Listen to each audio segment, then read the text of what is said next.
नमस्कार, आप देख रहे हैं यूपी इलेक्शन की कवरेज का सबसे भव्य शो सिंहासन 403 और आपके साथ मैं हूं राजेंद्र देव। एक बार फिर हम हाजिर हैं आपको उन तमाम सियासी समीकरणों के बारे में विश्लेषण के साथ जानकारी देने के लिए जो आने वाले चुनाव में हार और जीत तय करने वाले हैं।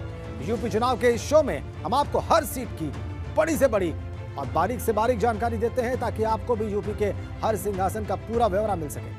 बिना लाग लपेट के हम आपको सियासी बिसात के हर उस मोहरे के बारे में जानकारी देते हैं जो आने वाले चुनाव के लिए सबसे अहम फैक्टर साबित हो सकता है। तो चलिए शुरू करते हैं यूपी की राजनीति से जुड़ा सबसे भव्य शो सिंहासन 403।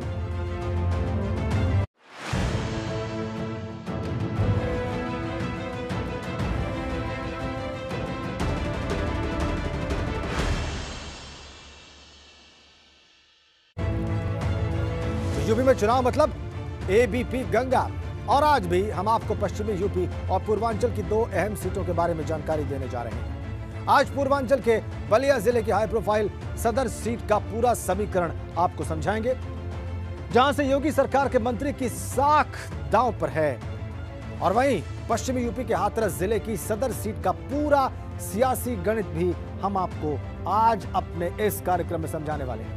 और अब बात करते हैं पूर्वांचल के अहम जिले बलिया की सदर विधानसभा सीट की, जो जिले ही नहीं बल्कि सूबे की हाई प्रोफाइल सीटों में से एक है। इस सीट पर भाजपा और सपा में कांटे का मुकाबला होने की उम्मीद जाहिर की जा रही है। क्या है इस सीट के सियासी समीकरण आपको समझाएंगे, लेकिन पहले यह रिपोर्ट।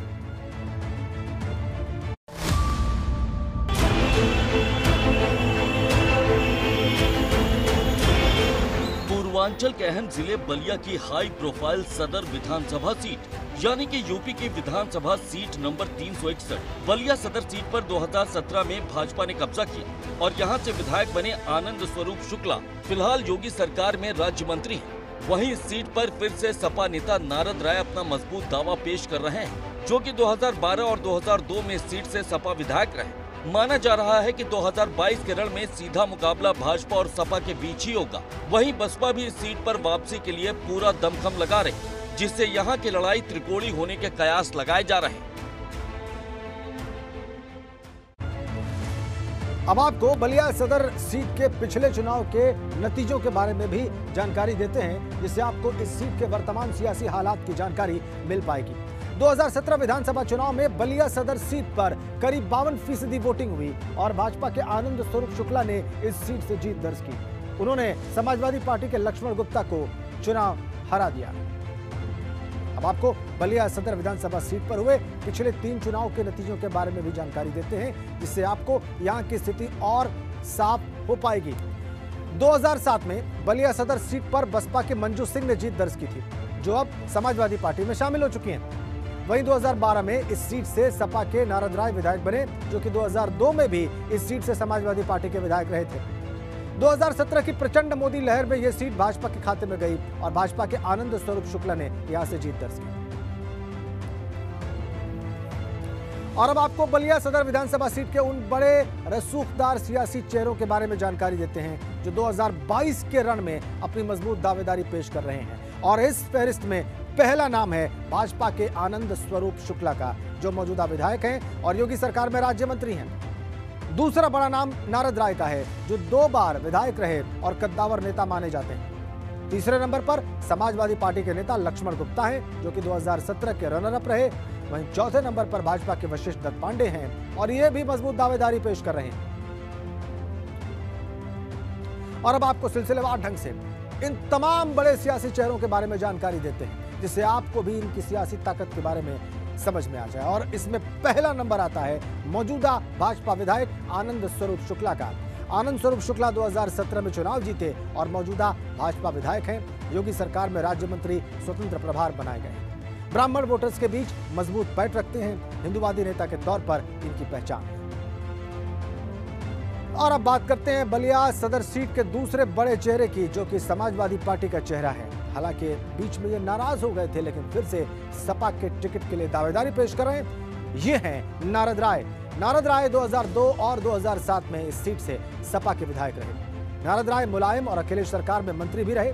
2017 में टिकट कटने के बाद ये बहुजन समाज पार्टी में शामिल हुए थे, लेकिन अब फिर से समाजवादी पार्टी में इनकी वापसी हो चुकी है। तीसरा बड़ा चेहरा भी समाजवादी पार्टी से है और ये भी 2022 के रण में मजबूत दावा पेश कर रहे हैं। 2017 में सपा के कद्दावर नेता नारद राय का टिकट काटकर इन्हीं को दिया गया था। ये है लक्ष्मण गुप्ता। लक्ष्मण गुप्ता 2017 विधानसभा चुनाव में रनर अप रहे। लक्ष्मण गुप्ता नगर पालिका अध्यक्ष रह चुके हैं। इलाके में बड़े सपा नेता के तौर पर इनकी पहचान है। 2017 में तब लाइमलाइट में आए थे जब इन्हें सपा कांग्रेस का संयुक्त उम्मीदवार बनाया गया था। और अब आपको बलिया सदर सीट के चौथे बड़े चेहरे के बारे में भी बता देते हैं, जो कि भाजपा का बड़ा चेहरा है और 22 के लिए दावेदारी भी पेश कर रहे हैं। ये हैं वशिष्ठ दत्त पांडे।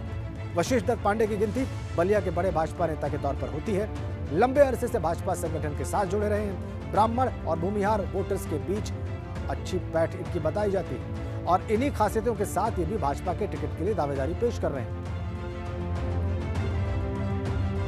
और अब सीधा रुख करते हैं अपने पूर्वांचल के जानकार और वरिष्ठ पत्रकार डॉक्टर प्रदीप भटनागर जी का। सर, आप बलिया सदर सीट पर फिर सीधी टक्कर भाजपा और सपा के बीच में देखी जा रही है। इस बार किसका परिणाम आपको ज्यादा भारी दिखाई दे रहा है?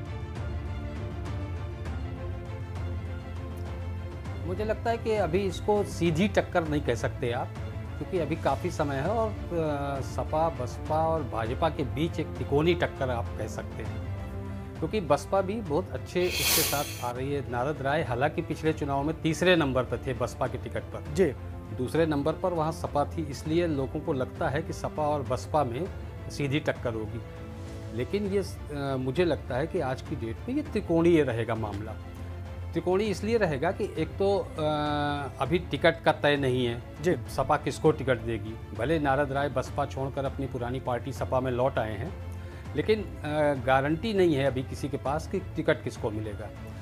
यही हाल बसपा में भी है कमोबेश कि टिकट किसको मिलेगा। ठीक है सर, आप ये कह रहे हैं कि ये मुकाबला कि भाजपा और सपा के बीच में है, सीधा न कहा जाए, इसमें त्रिकोणीय कोण भी है, तीसरा कोण भी है और वो बसपा का कोण है। ठीक है सर, हमारे साथ आप रहिए, हम आपसे आगे भी बात करेंगे।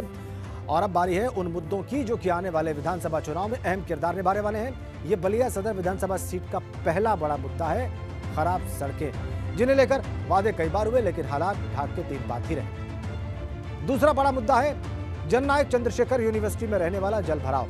यहाँ पर तीसरा बड़ा मुद्दा आवारा पशुओं का है, इसकी वजह से किसान परेशान है। तीन बड़े मुद्दे बलिया सदर सीट के। और बलिया से भाजपा विधायक और राज्य मंत्री आनंद स्वरूप शुक्ला का दावा है कि योगी सरकार में किसी गरीब की जमीन पर अवैध कब्जा नहीं हुआ है। वहीं सपा के पूर्व विधायक नारद राय 2022 में फिर से विकास के दम पर चुनाव में उतरने की बात कह रहे हैं।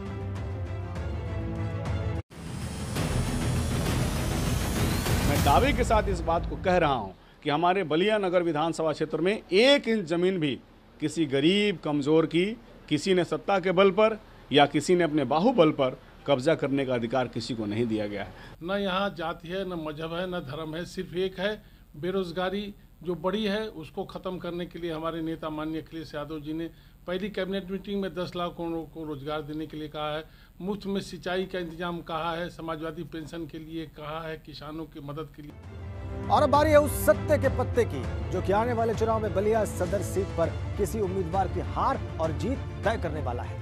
ये सत्ता का पत्ता है वो जातीय समीकरण जिसको साथ लेने वाले की जीत इस सीट पर हमेशा तय मानी जाती रही है। फिर से रुख करते हैं अपने पूर्वांचल के जानकार और वरिष्ठ पत्रकार डॉक्टर प्रदीप भटनागर जी का। सर, जातीय समीकरण ही बलिया सदर सीट में सत्ता का पत्ता है। क्या लगता है उम्मीदवार किसे इस बार साधेंगे?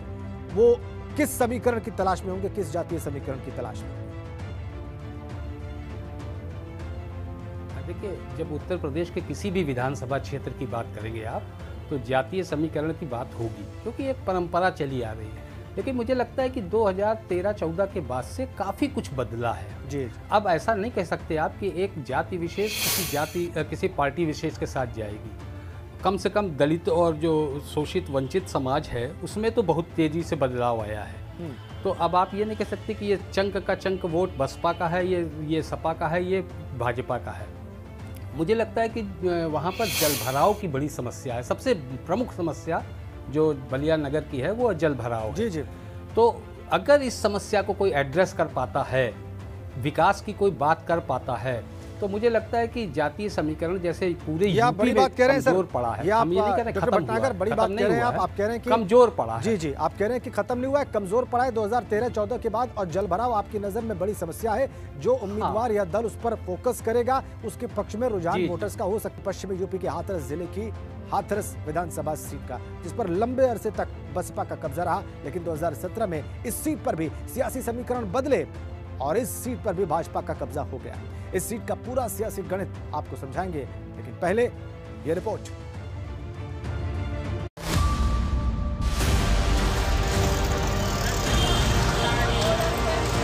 पश्चिमी यूपी के जिले हाथरस की हाथरस सदर विधानसभा सीट, यानी कि यूपी की विधानसभा सीट नंबर 78।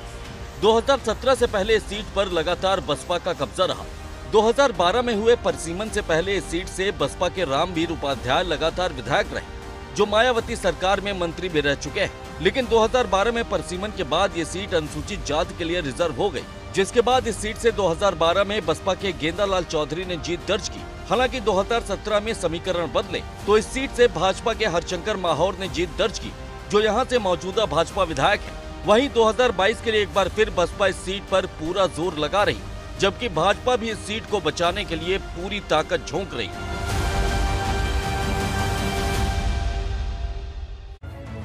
तो अब आपको हाथरस विधानसभा सीट के पिछले यानी कि 2017 के नतीजों के बारे में जानकारी देते हैं, जिससे आपको यहाँ के सियासी समीकरण में हुए बदलाव की जानकारी भी मिल जाएगी। 2017 विधानसभा चुनाव में हाथरस सीट पर करीब 62% वोटिंग हुई और इस सीट से भाजपा के शंकर माहौर ने जीत दर्ज की। उन्होंने बसपा के ब्रजमोहन राही को चुनाव हराया। और आइए अब आपको पश्चिमी यूपी की हाथरस विधानसभा सीट के पिछले 3 नतीजों के बारे में भी बता देते हैं, जिससे आपको आने वाले विधानसभा चुनाव के समीकरण के बारे में समझने में आसानी होगी। 2007 में हाथरस विधानसभा सीट पर बसपा के रामवीर उपाध्याय की जीत दर्ज हुई, तो इलाके के कद्दावर नेताओं में वो गिने जाते हैं। 2012 में इस सीट से बसपा के गेंदाराम चौधरी विधायक बने। उन्हें आरक्षित सीट होने के बाद बसपा ने अपना उम्मीदवार बनाया था। और 2017 में समीकरण बदले तो इस सीट से भाजपा के हरिशंकर माहौर विधायक बन गए। अब आपको हाथरस विधानसभा सीट के उन कद्दावर राजनीतिक चेहरों के बारे में भी जानकारी देते हैं, जिनका हाथरस विधानसभा सीट पर बड़ा प्रभाव है या फिर रहा है। और इस फहरिस्त में पहला नाम है हरिशंकर माहौर का, जो कि इस सीट से मौजूदा भाजपा विधायक है।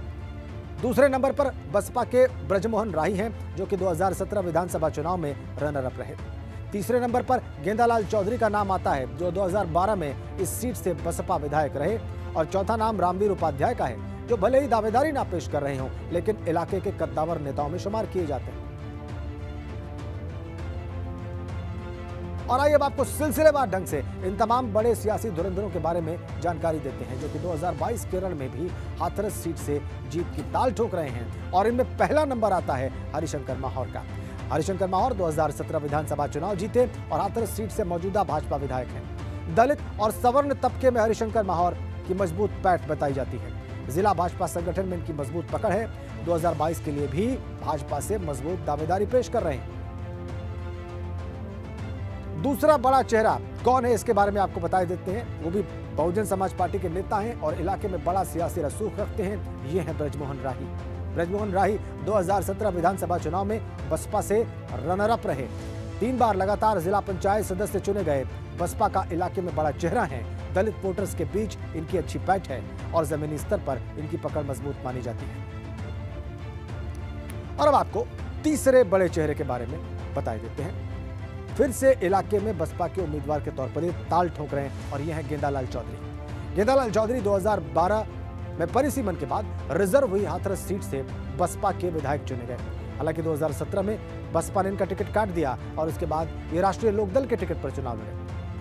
2020 में फिर से गेंदालाल चौधरी तमाम कार्यकर्ताओं के साथ राष्ट्रीय लोकदल से बहुजन समाज पार्टी में वापस आ गए हैं। चौथा बड़ा चेहरा, ये भी सियासी रसूख रखते हैं। इनका नाम है रामवीर उपाध्याय। बहुजन समाज पार्टी के ही हैं। रामवीर उपाध्याय हाथरस की सादाबाद सीट के मौजूदा बसपा विधायक हैं। 2012 के परिसीमन से पहले वो इस सीट पर लगातार 3 बार बहुजन समाज पार्टी से विधायक रहे। मायावती सरकार में कैबिनेट मंत्री रहे हैं। इलाके के हर तबके में रामवीर उपाध्याय की मजबूत पैठ है। कद्दावर नेता के तौर पर इनकी यहाँ पर गिनती होती है। अब सीधा रुख करते हैं अपने पश्चिमी यूपी के जानकार और वरिष्ठ पत्रकार रवि अरोड़ा जी का। सर, हाथरस सीट बसपा का पारंपरिक गढ़ रही है, लेकिन अब इस पर भाजपा का कब्जा है। 2022 के चुनाव में आप इस पर किसका पलड़ा भारी देख रहे हैं सर?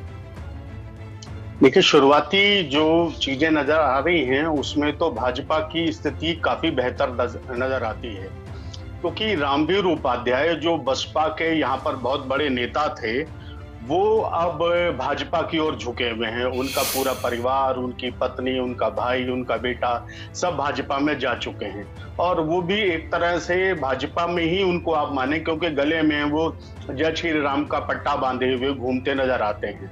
और शायद अपनी विधायकी बचाने के लिए ही उन्होंने अब तक भाजपा में अभी तक ज्वाइन नहीं किया है, लेकिन एक तरह से वो भाजपा में आ गए हैं। चूंकि वो इस इलाके के बहुत बड़े नेता हैं और वो भी भाजपा में हैं, तो दलित वोट जितने भी हैं जो भाजपा से दूर रहते थे, वो भाजपा की ओर जा सकते हैं। अब आपको हाथरस विधानसभा सीट के उन मुद्दों के बारे में भी जानकारी देते हैं जो कि आने वाले विधानसभा चुनाव के लिए बहुत अहम साबित हो सकते हैं।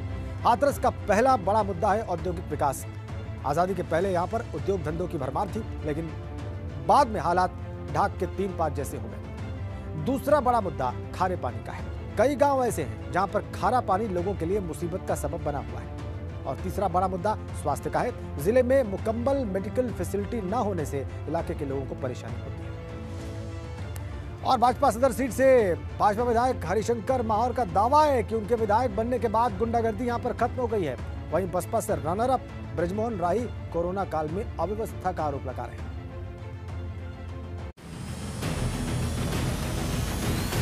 मैंने वायदा किया था कि मेरे विधायक बनने के बाद कोई भी चौथुआई नहीं होगी, कोई गुंडागर्दी नहीं होगी, कोई किसी प्रकार की वैश्य परिवारों में व्यापारियों का कोई उत्पीड़न नहीं होगा।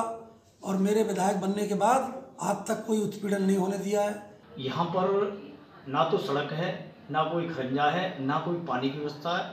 और कोरोना काल में आपने देखा होगा कि सबसे बड़ी समस्या थी वो थी ऑक्सीजन की। ऑक्सीजन की बहुत बड़ी समस्या थी। उस ऑक्सीजन के अभाव में हमारे तमाम कार्यकर्ता, तमाम हाथरस के लोग। और अब बात करते हैं उस सत्ते के पत्ते की जो कि हाथरस जिले की हाथरस विधानसभा सीट पर सबसे अहम किरदार निभाता आया है। और सत्ते का पत्ता है वो पिछड़ी जातियां। यहाँ के दलित वोटर्स के सहारे ही बसपा लंबे अरसे से इस सीट पर कब्जा जमाती रही। हालांकि अब ये सीट भाजपा के खाते में है। आइए फिर से रुख करते हैं अपने पश्चिमी यूपी के जानकार और वरिष्ठ पत्रकार रवि अरोड़ा जी का। सर, हाथरस सीट पर पिछड़ी जातियां सत्ते का पत्ता हैं, और रामवीर उपाध्याय की स्थिति आप क्या देख रहे हैं? और इनका जो मूवमेंट है इस दल से उस दल की ओर, जैसा कि आप कह रहे थे कि भाजपा की ओर किसी नेता विशेष के आने की वजह से हुआ है, क्या इस बार भी हमें ऐसा ही दिखाई देगा? रामवीर उपाध्याय की क्या स्थिति देख रहे हैं आप? रामवीर उपाध्याय, जैसे मैंने कहा कि लगभग मान के ही चला जाए कि वो भाजपा में जा चुके हैं। इसकी घोषणा बेशक अभी नहीं हुई है, और जो सादाबाद से बेशक वो विधायक हैं, लेकिन उनका इस हाथरस सदर सीट पर पूरा प्रभाव है। यहाँ से वो विधायक रह चुके हैं, और दलित मतदाता उनके काफी पीछे हैं। और इस इलाके के जो भी दलित नेता हैं वो कभी ना कभी उनकी शागिर्दी में रहे हैं। और अगर वो भाजपा में जाने की घोषणा जब करेंगे, उसके बाद मुझे लगता है भाजपा को इसका बहुत फायदा होगा। लेकिन दलितों के अलावा मुझे लगता है और भी कुछ इश्यू ऐसे हैं जिन पर यहाँ की जनता जानना चाहेगी, क्योंकि ये इस इलाके को आप कहें तो ये छोटा बुंदेलखंड माना जाता है। यहाँ पर अपार समस्याएं, कुछ समस्याएं आपने गिनाई। यहाँ पर कारपेट उद्योग हुआ करता था, वो बिल्कुल तबाह हो गया है। ठीक है, आप कह रहे हैं कि इन उद्योगों की स्थिति क्या रहने वाली है, इस पर दल क्या दावे करने वाले हैं, क्या वादे करने वाले हैं, इस पर भी बहुत कुछ निर्भर करता है। बहुत बहुत धन्यवाद आपका अरोड़ा साहब इस बहुत ही महत्वपूर्ण जानकारी के लिए। तो आपने देखा कि क्या हमारे वरिष्ठ पत्रकार पश्चिमी उत्तर प्रदेश के एक्सपर्ट का कहना है, उनकी ओपिनियन क्या है इस सीट पर लेकर और इस सीट के मुद्दों को लेकर, वोटर्स के रुझान को लेकर। और इसी के साथ हमारे इस विशेष प्रस्तुति में फिलहाल इतना ही। आप देख रहे थे सिंहासन 403।